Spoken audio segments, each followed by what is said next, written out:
Esta é a Essência do Gourmet, o programa onde todas as semanas, aqui no Porto Canal, aliamos o melhor de dois mundos, vinho e gastronomia. Esta semana temos por convidado especial o chefe de cozinha Nuno Santos e ainda vamos conhecer os vinhos da Quinta do Sanguinhal.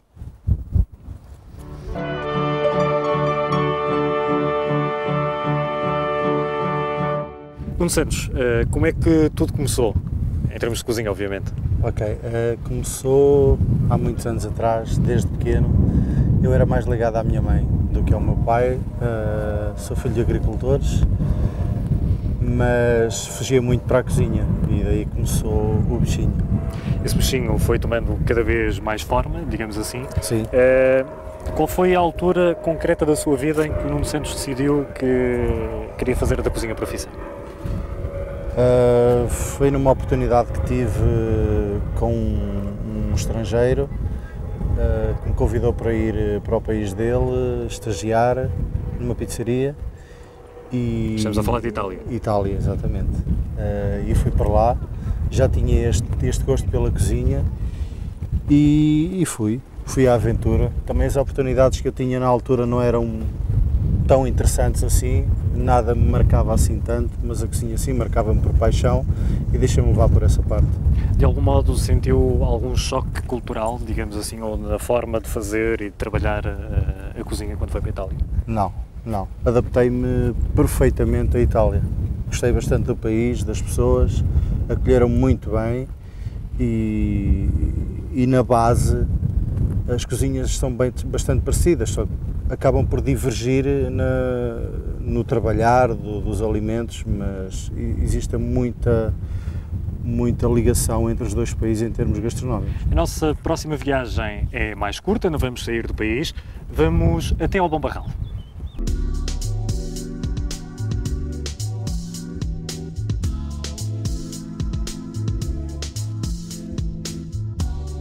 Já lá vai o tempo em que o proprietário desta Quinta do Sanguinhal era detentor das lojas Val do Rio. O pequeno império, digamos assim, traduzia-se em quase 100 tabernas espalhadas pela cidade de Lisboa, e Fernando Pessoa era apenas um dos clientes habituais. Estávamos no início do século XX e agora, em pleno século XXI, o legado de Abel Pereira da Fonseca continua na família. É certo que as lojas em Lisboa há muito deixaram de existir, mas aqui no Bom Barral, a Quinta do Sanguinhal e a Quinta das Cerejeiras continuam a produzir vinho. Quanto ao passado, esse não foi esquecido e serve até de pretexto para acolher iniciativas relacionadas com o enoturismo. Investimos na área do turismo, principalmente beneficiando da nossa localização. Nós estamos aqui pertíssimo de Óbidos, perto da costa, temos montes de campos de golfe, temos uma oferta turística muito grande aqui na região e, portanto, beneficiamos disso porque trazemos aqui muitos turistas que vêm já visitar esta zona. Em termos práticos, esta Quinta do Sanguinhal acolhe cerca de 5.000 visitantes por ano. Trabalhamos muito com empresas que vêm aqui fazer ações de formação, aproveitamos os grupos que vêm aqui para os hotéis da região, aproveitamos os golfistas que também não querem só jogar golfe, também gostam de fazer outras atividades, portanto, e temos uma gama de oferta muito alargada, porque não só fazemos as visitas, fazemos cursos de vinho, aproveitamos para mostrar o património, mas também não só o património construído, mas também o património do ponto de vista vitícola, os jardins, enfim, que este ano sofreram bastante com a intempérie, mas que nós estamos a procurar recuperar. Portanto, tudo isto, o património cultural, portanto, a Capela da Quinta das Cerejeiras, o palacete que temos lá, portanto, todo este património cultural ligado à parte imobiliária, todo o património vitivinícola construído, mas também o património vitivinícola plantado, não é, que fazem a nossa mais-valia como oferta para os nossos visitantes. A Quinta do Sanguinhal localiza-se no Bom Barral e é uma das protagonistas da agora chamada Região de Vinhos de Lisboa, a anterior Extremadura.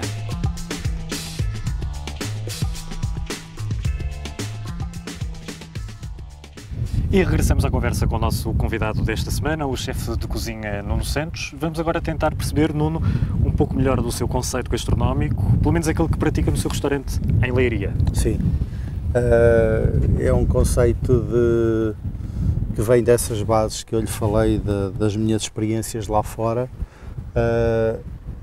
e de constantes tentativas, inspirações, produtos que me vão aparecendo no dia-a-dia, oportunidades de trabalhar este ou aquele produto e muitas horas perdidas na madrugada a fazer investigação também. Fala-se muito na atualidade da chamada cozinha do mercado. Sim. Também a tenta praticar no seu restaurante?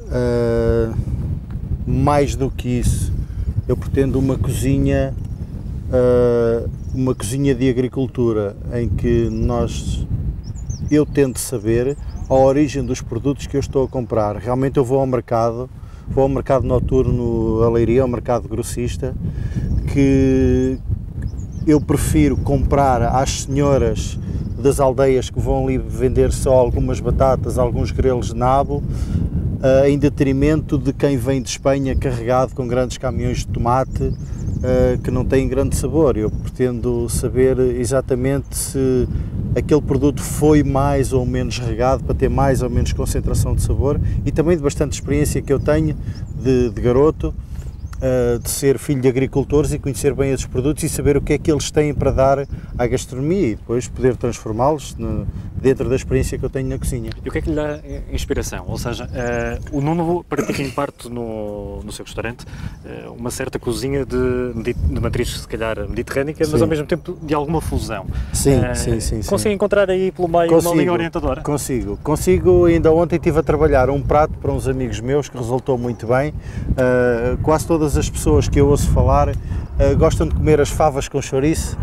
E eu sempre fui habituado pelo meu avô, que já há 30 anos o meu avô reunia os filhos todos que tinha, que eram 6 ou 7, e nessa altura íamos todos comer favas em maio, cozidas em branco e abafadas com coentros e alho.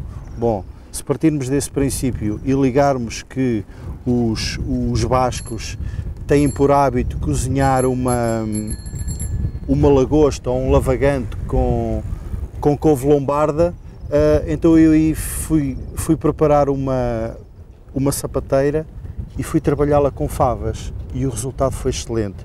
Então fiz uma ligação entre a minha infância e a cozinha basca e o resultado foi perfeito. Adoraram, eu adorei, as pessoas ficaram muito felizes, foi excelente.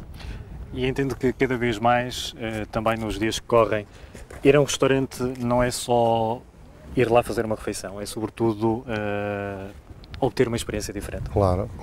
É para isso que eu trabalho para os meus clientes. Eu trabalho todos os dias em prol dos meus clientes, para lhe dar boas surpresas. Às vezes não correm tão bem, mas somos todos humanos, erramos às vezes, e quando assim é só temos que assumir, mas quando a experiência corre bem vale mesmo a pena e muitas das pessoas que vão ao Putanesca, que não vão às bandeiras do Putanesca, que são alguns pratos que são emblemáticos da casa e que já pedem que eu cozinhe para eles por inspiração do momento, a maioria das vezes corre bem, é arrojado, mas as pessoas estão preparadas para isso, aceitam e têm grandes experiências. O Nuno acabou de me estragar a próxima pergunta que tinha para si, que era o porquê deste nome para o seu restaurante? É um nome provocador. É, e a intenção é só essa, é para provocar. Eu gosto de provocar as pessoas, gosto de as provocar dentro dos limites aceitáveis, mas dentro desses limites eu gosto de provocar ao máximo. Gosto de provocar sensações pelo nome da casa, gosto de provocar sensações por alguns nomes de pratos. Eu há pouco tempo estava em Jerez de La Frontera, a comer uma mariscada e inspirei-me no sítio onde estava em criar uma nova sobremesa que se chama Las Cabras de Jerez. Las Cabras de Jerez é já um nome bastante provocatório e não é mais que um gelado de cabra regado com um vinho Pedro Jiménez, típico de Jerez, e um casamento perfeito que eu tive naquele momento enquanto estava a jantar com a minha esposa. A próxima provocação é 100% vínica e fica um pouco mais a sul de Leiria.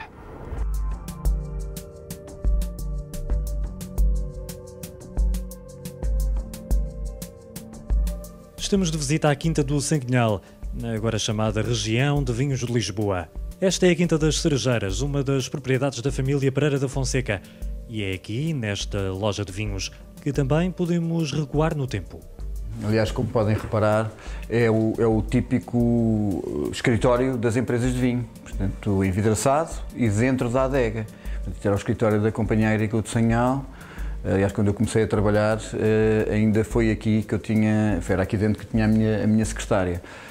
Claro que com uma estrutura destas não permitia haver aumentos de escritório, portanto, do espaço físico, e tivemos que transferi-lo para um outro local aqui na Quinta.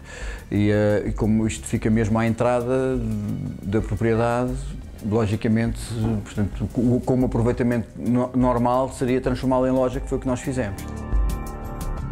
Se nesta loja se pode respirar um pouco da história do Sanguinhal, também aqui se podem provar os vinhos atuais deste produtor. Quinta das Cerejeiras, Quinta do Sanguinhal e Quinta de São Francisco. Portanto, elas dão cobertura a 3 gamas de DOCs, que são sempre as marcas que têm o nome da Quinta, que são DOC Óbidos, que é a nossa denominação de origem, e depois os outros vinhos são vinhos regionais de Lisboa. Portanto, são as nossas 3 gamas. Depois temos outras marcas que não têm a ver, enfim, com a produção das 3 quintas, como o vinho leve Sotal ou Península, que é um vinho que nós vendemos muito na Alemanha e que fundamentalmente usamos para exportação. Mas o foco principal aqui assim nesta loja é não só a venda, que é isso que é interessante, de vinhos e de outros artigos ligados ao vinho, mas também a zona de provas, porque ali ao fundo, naquele balcão, nós organizamos provas quando somos visitados por pequenos grupos. Inclusivamente quando temos visitas que não marcaram ou que nesse momento não podem ser recebidos e fazer, enfim, o circuito habitual, pelo menos são sempre recebidos e aqui fazem uma pequena prova e isso nem sequer é pago, portanto as pessoas são sempre recebidas. Recentemente, a Quinta do Sanguinhal foi eleita produtor do ano num concurso de vinhos que aconteceu na Alemanha. Por certo, uma distinção que deixaria o avô dos atuais proprietários satisfeito com a evolução da empresa da família, embora também, por certo, registasse as diferenças entre este e os outros tempos. Eu acho que ele, primeiro que tudo, ficaria, enfim, espantado com aquilo que se produz hoje e com aquilo que se coloca no mercado. E provavelmente também com a variedade de produtos que nós conseguimos ter hoje em dia aqui na Quinta. Talvez ficasse espantado por nós termos tão pouca vinha em relação àquilo que ele tinha na altura, porque grande parte das vinhas que nós tínhamos foram substituídas por pomares, especialmente nos terrenos junto ao rio, nos terrenos mais ricos dos aluviões aqui do Vale do Rio Real. Nós neste momento somos produtores já há uns anos, somos produtores de fruta e, portanto, todos os terrenos, todas as vinhas que nós tínhamos nas várzeas foram substituídas por pomares. Portanto, a área que temos de vinha hoje em dia é bastante inferior e se calhar isso também lhe faria alguma confusão, uma vez que ele era um grande produtor de vinho e não tinha assim uma produção extraordinária de fruta, só quase para consumo de casa. Acho que eram essas as principais novidades que ele iria estranhar. Abel Pereira da Fonseca iniciou este projeto vai para 100 anos. Muita tinta e vinho correram desde então, mas o Sanguinhal continua a ser um dos nomes mais presentes do vinho português.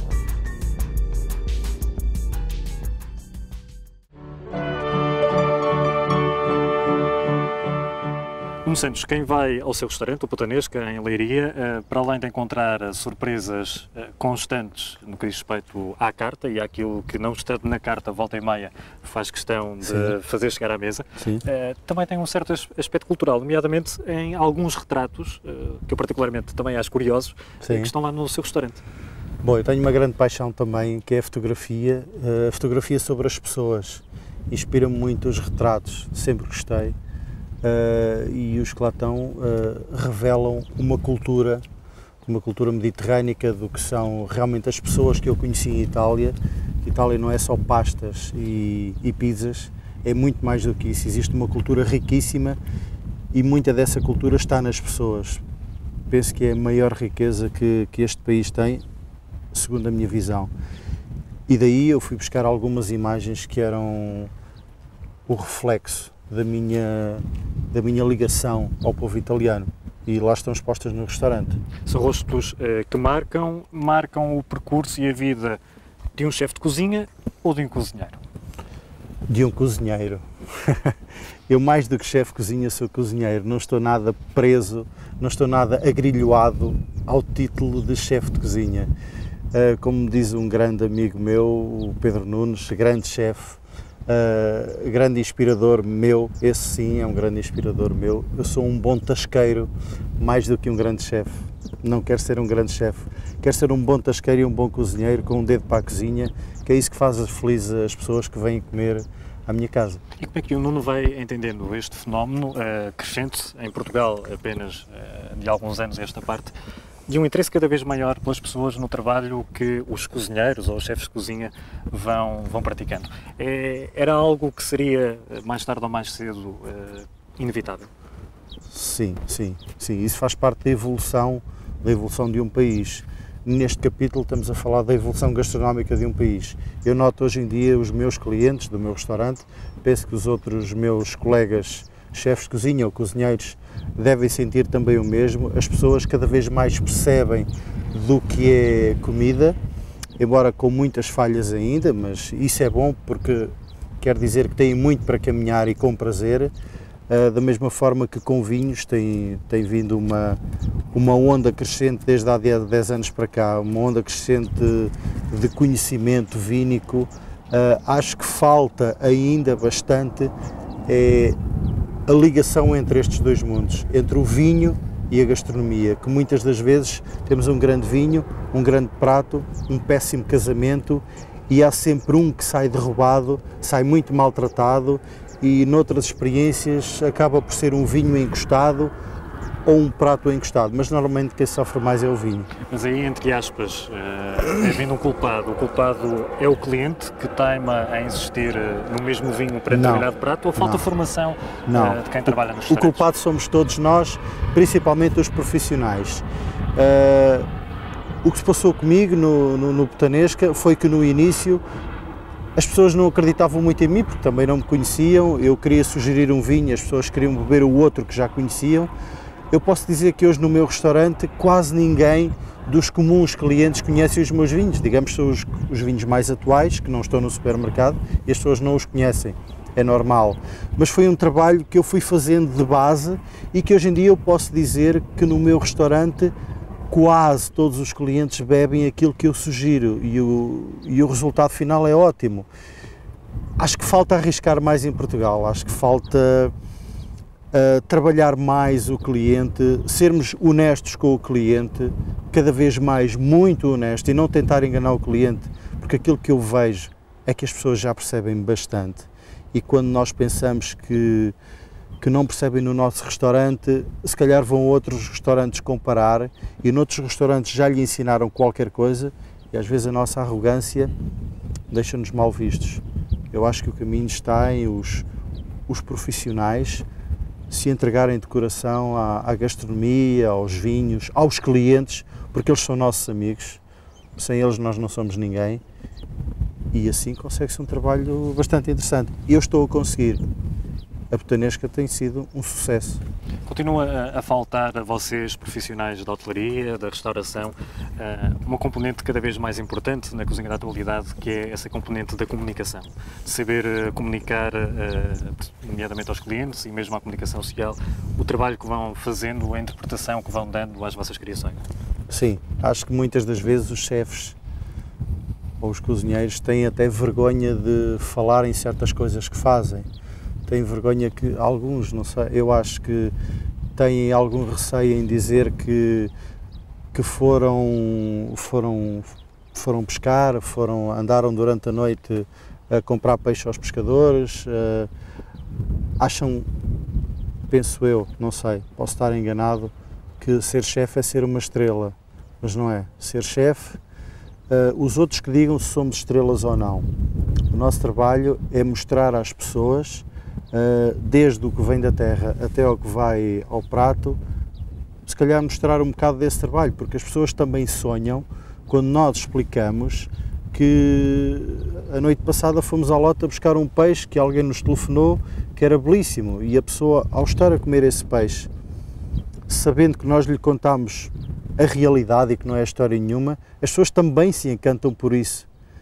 As pessoas também se encantam pela humildade e menos pelo fechar de contar estas histórias, pelo mostrar o prato e não comunicar mais do que isso, esperar que o prato fale sozinho. Hoje tem que se comunicar muito mais. eu acho.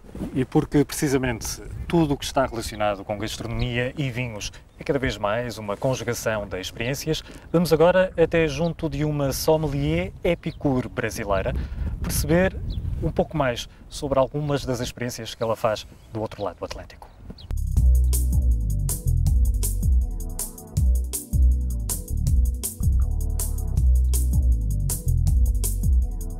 A procura pela melhor harmonização entre comida e vinhos pode, em algumas mentes, tornar-se uma quase obsessão. Outros casos há em que simplesmente apetece aceitar uma sugestão de alguém com provas dadas e avalizado no tema. No Brasil, em São Paulo, Ana Paula Neves é tida como referência nesta matéria. A própria define-se como uma sommelier épicure. Mas afinal, o que significa isso? O epicure vem da filosofia de um grego chamado Epicuro de Samos. Epicuro de Samos tem uma filosofia muito extensa, mas tem um trecho da filosofia que é interessante. Ele acreditava nos prazeres da vida. Ele acreditava que para o homem ser feliz seriam necessárias 3 coisas básicas: liberdade, amizade e tempo para meditar. Então eu fui fazendo uma associação a todas essas coisas. É uma profissão autodidata, porque você não tem um curso específico. Então eu lia, conversava com apreciadores de charutos, com pessoas que já haviam ido a Cuba. E ali fui sugando e fui ampliando. Eu comecei a perceber que a pessoa que ia ao restaurante, ela queria, na verdade, ser surpreendida, ter algo diferente. O charuto já era algo diferente, né? Algo ritualístico. Então, por que não apreciar alguma coisa que fosse um encontro desses sabores? Ana Paula Neves propõe aos clientes dos restaurantes onde trabalha que aceitem o desafio de potenciar a experiência gastronómica que ali estão a ter. Em 2008, venceu um concurso de harmonizações no Brasil, ao aliar charutos cubanos com um vinho do Porto Tawny, queijo Serra da Estrela e chocolate. Pelo meio, selecionou outro produto português, Água das Pedras. Eu pensava, a pessoa sai do espaço que era o restaurante após uma refeição, ela está com um paladar totalmente influenciado. Então, eu tenho que preparar o paladar dela porque eu vou oferecer algo novo. Preciso de uma água que tenha potência. E eis que surge a Água das Pedras. E em meio a diversas águas que nós trabalhamos, foi a única que realmente demonstrou esse poder de preparar o paladar, de fazer com que você criasse uma abertura mesmo nas papilas gustativas para novos sabores. E assim foi criada a sequência. E foi a convite da Unicer que Ana esteve em Portugal no evento Essência do Vinho para orientar uma harmonização com pratos confeccionados pelo chefe Luís Américo. Quem participou ficou convencido.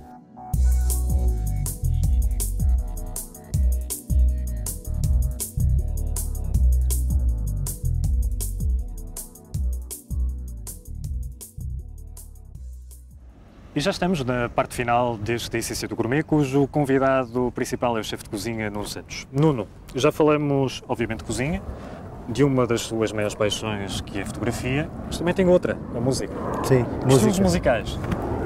Estilos musicais, voltamos ao mesmo, culturalmente nascida no Mediterrâneo, flamenco, grande paixão que eu tenho pelo flamenco, tango, uma derivação da cultura espanhola com a cultura italiana, que é a cultura argentina, onde eu estive e me apaixonei bastante.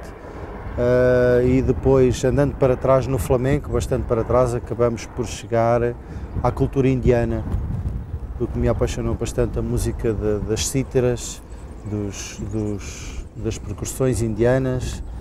E sim, são grandes paixões minhas também. Obrigado, Nuno. Ficamos assim a conhecer mais um pouco do mundo de um dos mais talentosos chefes de cozinha portugueses da atualidade, Nuno Santos, do restaurante Putanesca, em Leiria. Quanto a nós, e este Essência do Gourmet, já sabe, encontramos-nos na próxima semana.